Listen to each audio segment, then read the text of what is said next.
ini jadi kita harus mengerti ya hal-hal yang terjadi di dalam keberadaan daripada Saul dalam kesempatan itu. Jadi beberapa hal yang terjadi di mana sebenarnya Saul ini kalau boleh dikatakan itu mengalami PTSD, ya, yaitu gangguan stres pasca trauma.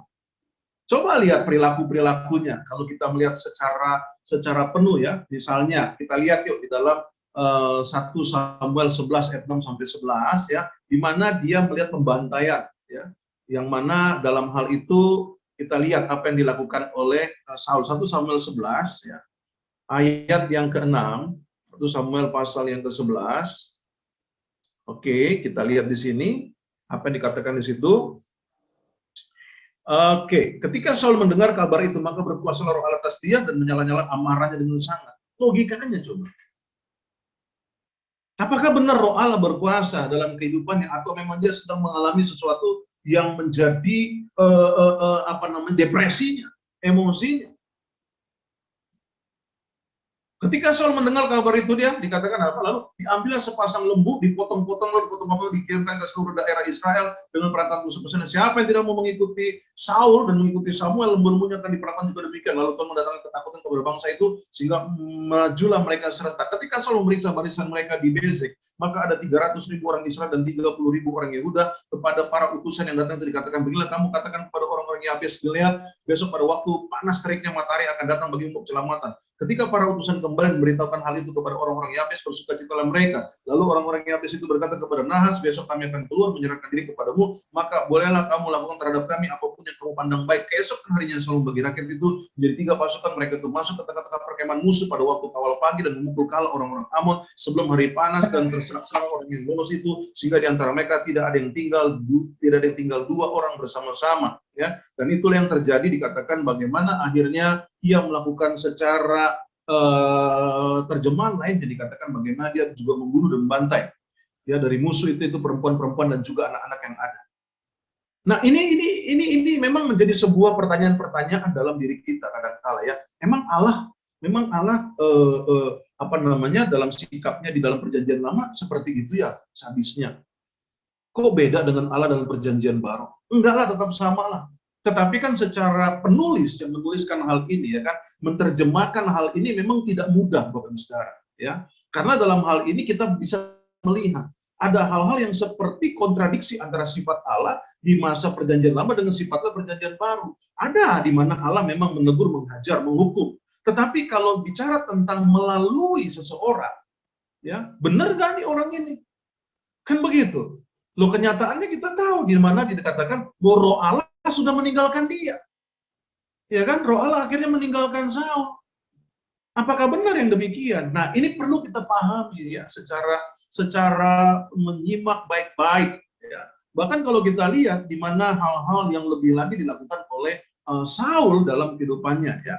Di mana pada waktu itu juga bahwa 1 Samuel 16 ayat 23, dan setiap kali apabila roh yang daripada Allah itu hingga pada Saul, maka Daud mengambil kecapi dan memainkannya. Saul merasa lega dan nyaman, dan roh yang jahat itu mundur daripadanya. Bapak Ibu Saudara, dalam penafsiran lainnya dikatakan bahwa dia ini mengalami yang namanya insomnia. Sulit tidur dia. Makanya itu mengalami depresi. Jadi Daud itu harus menyanyikan kidung, ya kan? Makanya kan kenapa ada pujian-pujian menjelang istirahat, menjelang tidur. Orang yang insomnia dengar puji-pujian lalu tenang hatinya. Kenapa? Karena ada persoalan yang belum selesai. Karena ada luka-luka, kebencian dan lain sebagainya yang belum selesai. Itu sebabnya. Makanya dikatakan ketika Daud mengambil kecapi dan memainkannya, Saul merasa lega dan nyaman. Aneh kan?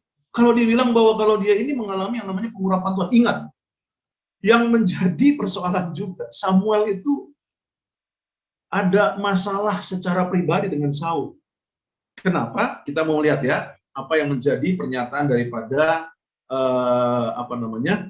Samuel ya, di mana bahwa ia itu sangat tidak setuju sebenarnya ya, secara pribadi dengan apa yang menjadi keberadaan daripada Saul ya. Karena memang dia mau artinya Allah yang memimpin bangsa Israel. Ya. Dari awal kan seperti itu. Dia mau Allah yang memimpin bangsa Israel secara teokrasi. Tetapi orang-orang Israel maunya demokrasi ada raja gitu loh. Nah, makanya Samuel nggak terlalu respect ya, gitu loh, dengan adanya Saul. Walaupun secara ini dia tetap mendukung, namun sebenarnya bahwa ia dasarnya itu sudah tidak respect. Makanya dia pengen itu Allah yang memimpin bangsa Israel, gitu loh. Ya, tetapi kan rakyat itu pun juga karena kesalahan anaknya Abia dan juga satu lagi siapa kan Samuel ini kan adalah nabi juga sekaligus sebagai hakim. Ya. Nah, ini yang menjadi masalahnya. Jadi hal-hal yang menjadi kesalahan-kesalahan yang dibuat oleh Saul, artinya Samuel memang merasa bahwa ya orang kalian sih yang milih kan gitu loh kira-kira ya. Nah, coba kita lihat di dalam 1 Samuel 12 ya, pada ayat yang pertama dikatakan demikian. Berkatalah Samuel kepada seluruh Israel, telah kudengarkan segala permintaanmu yang kamu sampaikan kepadaku, dan seorang raja telah kuangkat atasmu. Maka sekarang raja itulah menjadi pemimpinmu. Tetapi aku ini telah menjadi tua dan beruban. Dan bukankah anak-anakku laki-laki ada di antara kamu sebagai hakim? Oke? Akulah yang menjadi pemimpinmu dari sejak mudaku sampai hari ini. Di sini aku berdiri. Jadi sebenarnya ada rasa kecewa dalam diri Samuel. Aku kok yang memimpin kamu bersama dengan Tuhan. Sekarang kamu minta raja lagi. Kenapa mereka minta raja? Karena mereka melihat di sekitar mereka sebagai suku-suku bangsa yang lain memiliki raja. Raja Mesir, raja ini, raja ini. Israel nggak punya raja awalnya. Yaitu raja, yaitu teokrasi, kepemimpinan ada teokrasi. Allah yang memimpin. Melalui siapa? Melalui nabi-nabinya. Salah satunya melalui Samuel. Makanya Samuel merasa bahwa akulah yang menjadi pemimpinmu dari sejak mudaku sampai hari ini. Di sini aku berdiri. Berikanlah kesaksian, coba menentang aku di hadapan Tuhan dan di hadapan orang yang diurapinya. Coba, ayo kita berperkara. Lembu siapakah yang telah kuambil? Keledai siapakah yang telah kuambil? Siapakah yang telah kuperas? Siapakah yang telah kuperlakukan dengan kekerasan?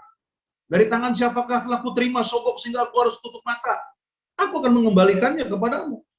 Jadi tantang selama ini, waktu aku memimpin di dalam kepemimpinan teokrasi, apa yang kamu rugi?